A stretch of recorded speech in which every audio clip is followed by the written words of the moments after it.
Sir, ಇದು 2019 ಪರಮೇಶ್ವರ್ ಅವರು ಆವತ್ತಿನ ಬೆಂಗಳೂರು ಇನ್ಚಾರ್ಜ್ ಮಿನಿಸ್ಟರ್ ಆಗಿದ್ದಾಗ, ನಾನು ಈ ಭಾಗದಲ್ಲಿ ಲೋಕಲ್ ಕಾರ್ಪೊರೇಟರ್ ಆಗಿದ್ದು, ಸನ್ಮಾನ್ಯ ಸೋಮಣ್ಣ ಅವರು MLA ಆಗಿದ್ದಾಗ ನಾವು ಮಾಡಿದಂಥ ಕೆಲಸ ಇದು. ಬೆಂಗಳೂರು ಮಹಾನಗರ ಪಾಲಿಕೆ ವತಿಯಿಂದ ಸುಮಾರು 19 ಲಕ್ಷ ಒಂದು ಬಸ್ ಶೆಲ್ಟ್ರಿಗೆ, ಯಾಕಂದರೆ ಭಾಳ ಮಾದರಿಯ ಒಂದು ಬಸ್ ಶೆಲ್ಟ್ರ್ ಆಗಬೇಕು, ಇಡೀ ಬೆಂಗಳೂರಿಗೆ ಇದನ್ನು ಅಡಾಪ್ಟ್ ಮಾಡಬೇಕು ಅನ್ನೋ ಉದ್ದೇಶದಲ್ಲಿ ನಾವು ಅದನ್ನು ಭಾಳ ಮಾದರಿಯ ಬಸ್ ಶೆಲ್ಟ್ರನ್ನು ನಾವು ಅವತ್ತು ಸಾರ್ವಜನಿಕ ಉದ್ದೇಶಕ್ಕಾಗಿ ಅದನ್ನು ನಾವು ಪ್ರಾರಂಭ ಮಾಡಿದ್ದೇವೆ. ಇವತ್ತು ಇಡೀ ಬೆಂಗಳೂರು ನಗರದಲ್ಲಿ, ಬೆಂಗಳೂರಿನ 198 ವಾರ್ಡ್ಗಳಲ್ಲೂ ಸಹ ಇದನ್ನೀಗ ಅಡಾಪ್ಟ್ ಮಾಡಿಕೊಂಡು ಯಲಹಂಕ, ಮಹದೇವಪುರ, ನಿಮಗೆ ಬೊಮ್ಮನಹಳ್ಳಿ, ಯಾವ ಭಾಗಕ್ಕೆ ಹೋದರೂ ವಿಜಯನಗರದಿಂದ ಹಿಡಿದು ಎಲ್ಲ ಕಡೆ ಆ ಒಂದು ಮಾದರಿಯ ಕರು ಶೇಪಲ್ಲಿ ACP ಕ್ಲಾಡಿಂಗ್ ಬಸ್ ಶೆಲ್ಟರ್ ಮಾಡ್ತಾರೆ. ಇದರಲ್ಲಿ ವಿಶೇಷ ಏನಂದರೆ, ಇದರಲ್ಲಿ ಯಾವುದೇ ರೀತಿ ಅಡ್ವರ್ಟೈಸ್ಮೆಂಟ್ ಹಾಕೋಕ್ಕಾಗಲ್ಲ. ಸಾರ್ವಜನಿಕರಿಗೆ ಇದರಲ್ಲಿ ಆರಾಮಾಗಿ ಕೂತ್ಕೊಂಡು ಅಲ್ಲಿ ಬಸ್ ಶೆಲ್ಟ್ರಲ್ಲಿ ಯಾವುದೇ ರೀತಿಯ ಒಂದು ಚಟುವಟಿಕೆ ಮಾಡೋಕ್ಕೆ ಅಲ್ಲಿ ಸಾಧ್ಯವಾಗಲ್ಲ. ಆ ರೀತಿಯಲ್ಲಿ ನಾವು ಅದಕ್ಕೆ ಚೇರ್ಗಳನ್ನೆಲ್ಲ ಅಳವಡಿಸಿದ್ದೇವೆ. ಇವತ್ತು ಇದ್ದಕ್ಕಿದ್ದಾಗೆ 3 ಬಸ್ ಶೆಲ್ಟ್ರು, ಒಂದಾದರೆ ಯಾವುದೋ ಒಂದು ಉದ್ದೇಶಕ್ಕೆ ತೆಗೆದಿರ್ಬೋದು ಅಂತ ಹೇಳ್ಬೋದು. ಬಾಲಗಂಗಾಧರ ಸ್ವಾಮೀಜಿ ಕ್ರೀಡಾಂಗಣದ ಎದುರುಗಡೆ ಒಂದು ಬಸ್ ಶೆಲ್ಟ್ರ್ ಇತ್ತು, ಕಾಂಗರೋ ಕೇರ್ ಹಾಸ್ಪಿಟ್ಲ್ ಎದುರುಗಡೆ ಒಂದು ಬಸ್ ಶೆಲ್ಟ್ರ್ ಇದೆ, ಅದೇ ರೀತಿ ಸರ್ವಜ್ಞ ಸ್ಕೂಲ್ ಎದುರುಗಡೆ 3 ಬಸ್ ಶೆಲ್ಟ್ರುಗಳನ್ನು ಯಾರ ಸ್ಕ್ರ್ಯಾಪ್ ಡೀಲರ್ ಬಂದು ಕಟ್ ಮಾಡ್ಕೊಂಡು ಹೋಗಿದ್ದಾರೆ ಅಂತ ನಮಗೆ ಅಲ್ಲಿರುವ ಸ್ಥಳೀಯರು ಮಾಹಿತಿ ಕೊಟ್ಟಿದ್ದಾರೆ. ಆದ್ದರಿಂದಾಗಿ ಸುಮಾರು ಲಕ್ಷಾಂತರ ರೂಪಾಯಿ ಒಂದು ಬಸ್ ಶೆಲ್ಟ್ರ್ಗಳನ್ನು ಸಂಪೂರ್ಣ ಕಬ್ಬಣದಲ್ಲಿ ಮಾಡಿಸಿ ಅದಕ್ಕೆ ACP ಕ್ಲಾಡಿಂಗ್ ಮಾಡಿದ್ದೇವೆ.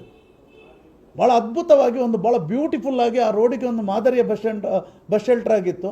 ಇವತ್ತು ಅದನ್ನು ಕಟ್ ಮಾಡ್ಕೊಂಡು ಹೋದಾಗ ನಾನು ಸ್ಥಳೀಯ ನಮ್ಮ ಎಕ್ಸಿಕ್ಯೂಟಿವ್ ಇಂಜಿನಿಯರ್ ಅವರಿಗೆ ಕೇಳಿದೆ, ಗೋವಿಂದರಾಜ್ ನಗರದವರಿಗೆ, ಅವರಿಗೆ ಮಾಹಿತಿ ಇಲ್ಲ ಅಂದರು.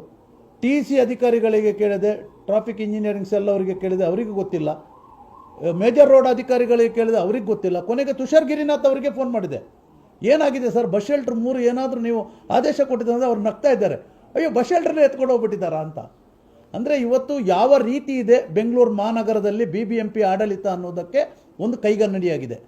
ಸಾರ್ವಜನಿಕ ಸ್ಥಳದಲ್ಲಿ ಬೆಳಿಗ್ಗೆ ಮಠ ಮಧ್ಯಾಹ್ನದಲ್ಲೇ ಕಟ್ ಮಾಡ್ಕೊಂಡು ಹೋಗ್ತಾರೆ, ಯಾರೋ ಬಂದು ಲಾರಿ ತೊಗೊಂಬರ್ತಾರೆ, ಕಟ್ ಮಾಡ್ಕೊಂಡು ಹೋಗಿ ಎಲ್ಲೋ ಒಂದು ಕಡೆ ಸ್ಕ್ರ್ಯಾಪ್ಗೆ ಹಾಕ್ತಾರಂದರೆ ಇನ್ನು ಯಾವ ರೀತಿ BBMP ಆಡಳಿತ ನಡೀತದೆ ಅಂತ ಸನ್ಮಾನ್ಯ ಉಸ್ತುವಾರಿ ಸಚಿವರು ಇದಕ್ಕೆ ಹೇಳಬೇಕಾಗುತ್ತೆ. ಇದಕ್ಕೆ ಆಯುಕ್ತರು ಉತ್ತರ ಕೊಡಬೇಕು. ಏನು ಚೀಫ್ ಆಯುಕ್ತ ಕಮಿಷನರ್ ಏನಿದ್ದಾರೆ ಅವರು ಇದಕ್ಕೆ ಉತ್ತರ ಕೊಡಬೇಕಾಗುತ್ತೆ. ಇವಾಗಲೇ ನಾನು ಎಕ್ಸಿಕ್ಯೂಟಿವ್ ಇಂಜಿನಿಯರ್ ಅವರಿಗೆ ಒಂದು ಕಂಪ್ಲೇಂಟ್ ಫೈಲ್ ಮಾಡಿದ್ದೇವೆ, ಇದನ್ನು ಫೈಲ್ ಮಾಡಿದ್ದೇವೆ ಕಂಪ್ಲೇಂಟನ್ನು. ಬಟ್ ಅವರು ಇಮಿಡಿಯೇಟ್ಲಿ ಇದಕ್ಕೆ FIR ಮಾಡಿಸ್ತೇವೆ ಅಂತ ಹೇಳಿದ್ದಾರೆ. FIR ಮಾಡಿಸಿದ ಮೇಲೆ ಗೊತ್ತಾಗುತ್ತೆ ಇದನ್ನು ಯಾರು ಕಟ್ ಮಾಡಿದ್ದಾರೆ. ಯಾವುದೇ ನಮಗೆ ಇದುವರೆಗೆ ಇರುವಂಥ ಮಾಹಿತಿ ಪ್ರಕಾರ ಎಲ್ಲ ಅಧಿಕಾರಿಗಳಿಗೆ ಮಾತಾಡಿ ಆಯಿತು, ಎಲ್ಲೂ ಸಹ ಯಾವುದೇ ಒಂದು ಇದನ್ನು ತೆರವುಗೊಳಿಸೋಕ್ಕೆ ಆದೇಶ ಇಲ್ಲ. ಯಾಕಂದರೆ ತೆರವುಗೊಳಿಸುವ ರೀತಿಯಲ್ಲಿ ಇಲ್ಲ, ಅದು ಭಾಳ ಸುಸಜ್ಜಿತವಾದ ಬಸ್ ಶೆಲ್ಟ್ರು. ಎಲ್ಲ ಮಾಮೂಲಿ ಯಾವುದೋ PPP ಮಾಡಲಲ್ಲಿ ಹಾಕುವಂಥ ಬಸ್ ಶೆಲ್ಟ್ರಲ್ಲ, ಸಂಪೂರ್ಣ ಇದರ ವೆಚ್ಚವನ್ನು BBMPಯಲ್ಲೇ ನಾವು ಆರ್ಥಿಕವಾಗಿ ಅದನ್ನು ಪಡ್ಕೊಂಡು ನಾವು ಮಾಡಿದಂಥ ಒಂದು ಬಸ್ ಶೆಲ್ಟ್ರುಗಳು. ಆದ್ದರಿಂದಾಗಿ ಈ ರೀತಿಯಲ್ಲಿ ಒಂದು ದುಂದು ವೆಚ್ಚ ಮಾಡಿಬಿಟ್ಟು ಇದನ್ನು ಕಟ್ ಮಾಡ್ತಾರಂದರೆ ಭಾಳ ಒಂದು ನೋವಿನ ಸಂಗತಿ. ಸಾರ್ವಜನಿಕರ ತೆರಿಗೆ ಹಣ ಸಾರ್ವಜನಿಕರಿಗೆ ಸಿಗಬೇಕನ್ನೋ ನಿಟ್ಟಿನಲ್ಲಿ ಇವತ್ತು ಕಾಮಗಾರಿಗಳು ನಡೀತಾ ಇಲ್ಲ. ಆದರೂ ಸಹ ಇರುವಂಥದ್ದನ್ನು ತಗೊಂಡೋಗಿ ಎಲ್ಲೋ ಸ್ಕ್ರ್ಯಾಪಿಗೆ ಮಾರ್ತಾರಂದರೆ ಇದೊಂದು ದುರ್ದೈವ ಅಂತ